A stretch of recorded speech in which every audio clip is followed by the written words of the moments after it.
What's up, my name is TechNoba here for Troubleshoot and welcome back to another quick video.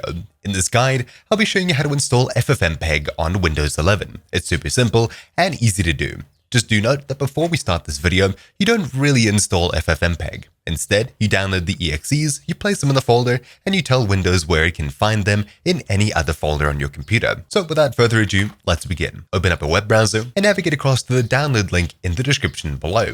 We'll then select Windows by hovering over it, and you'll see two links here, gyan.dev and BtbN. I'll be going through both of these, starting with gyan.dev. In order to download FFmpeg from Gyan, which I would recommend, there are a bunch of different kinds. We have Git master builds, release builds, and tools. Under these sections, you'll find essentials and full versions. The Git master builds happen more often than the Git release builds as far as I understand. Now, depending on what kind of codecs and support you need, you'll either be downloading essentials or full. More often than not, just download full so you have access to everything. I'll click FFmpeg Git full up here. However, if you need absolute stability, it's probably best to download from the release build section. If you scroll down to about halfway, you'll see the libraries section. This is where we learn what comes in what version. Libraries in essential, libraries in full, and the hardware support libraries in all builds. And just a bit further up, if you need any tools, they're located here. Now, of course, as you already noticed, this 7Z file over here doesn't have an icon, meaning we probably aren't able to open it. If we click Open File, Windows will be confused. All we need to do is download a program called 7zip. 7zip is similar to WinZip WinRAR, except it's got a much better compression ratio. What we'll do is head across to the link in the description down below, look for the latest version, in this case 2103 beta. I'll select the 64-bit exe here by clicking Download. Then I'll open the file when it's done downloading, yes, install, and close. Then when we try to open the 7Z file again, we'll receive the same unknown error. What you need to do is make sure Always Use is checked, expand more apps, and then click Look for another app on this PC. 7zip has installed into C, Program Files, 7zip. Open it up and select 7ZFM. Then click Open. Now we'll have the FFmpeg build in here, FFmpeg 2021-1024. Opening it up, we have the bin folder, and inside of bin we have FFmpeg, FFplay, and FFprobe. Before we get to installing it, let me quickly show you the BtbN download. Of course, if you're happy with this build, you can skip forward in the video by looking at the chapters below. The BtbN build is pretty much exactly the same. FFmpeg builds, and we're taken to a page that looks quite a bit different. We have Win64 GPL, GPL Shared, and LGPL. Now, these are different licenses, and of course means that they have different numbers of codecs in them. Depending on what you're looking for, you'll need to do research into what you actually need. For example, the GPL version here has X264 and X265, while the LGPL doesn't. So I'll be downloading LGPL.zip.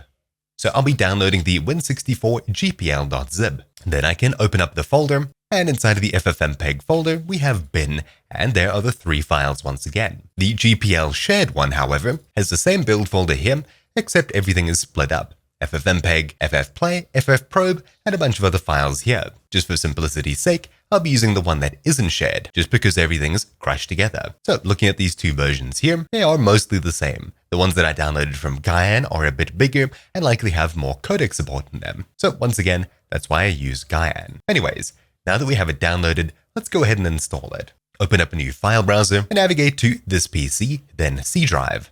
In the very base directory here, we'll be creating a new folder, Ctrl-Shift-N, and I'll be calling it something like path_programs. It doesn't really matter what you call this, just as long as you remember it so you don't delete it in the future, and it shouldn't have spaces. Instead, use underscores. I'll open up path programs, and I'll simply extract all of the FFmpeg files into this folder here. Now, simply click in an empty space at the very top here to select the text, hit Ctrl-C to copy, and I'll be telling Windows that, hey, there's a bunch of programs in here. Whenever you're asked to run something, check to see if they're located in this folder first.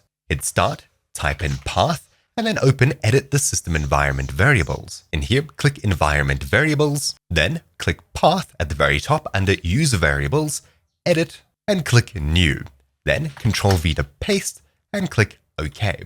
Now we've successfully told Windows that, hey, whenever I run the FFmpeg command, or any command, check the folder to see if it's located there. If you'd like, you can edit to the path under System Variables, so every user on the computer can use FFmpeg. Click OK, Okay, once again, and now we're done. If I open up a new command prompt, start, terminal, and simply run FFmpeg, you'll see a response like this. If you don't, then you haven't added FFmpeg to your Windows path correctly. At this point, you're basically done. You can carry on using FFmpeg, any bash scripts, or anything like that you usually do. If I quickly run FFmpeg codecs, you'll see a whole bunch of text telling us what codecs are supported in this version of FFmpeg. If I quickly scroll up looking for AAC, you'll see it's currently using the AAC and AAC fixed encoders and decoders. If you'd like to use a better codec such as libfdk AAC, whose license doesn't allow it to be distributed through public websites, you'll need to build it yourself. In the description down below, you'll find a link to a guide where you'll learn how to build FFmpeg for yourself, including a whole bunch of extra codecs that you don't have access to here, including, for example, libfdk AAC. But anyways, that's about it for this quick video. Thank you all for watching. My name's been TechnoBehavior Troubleshoot, and I'll see you all next time. Ciao!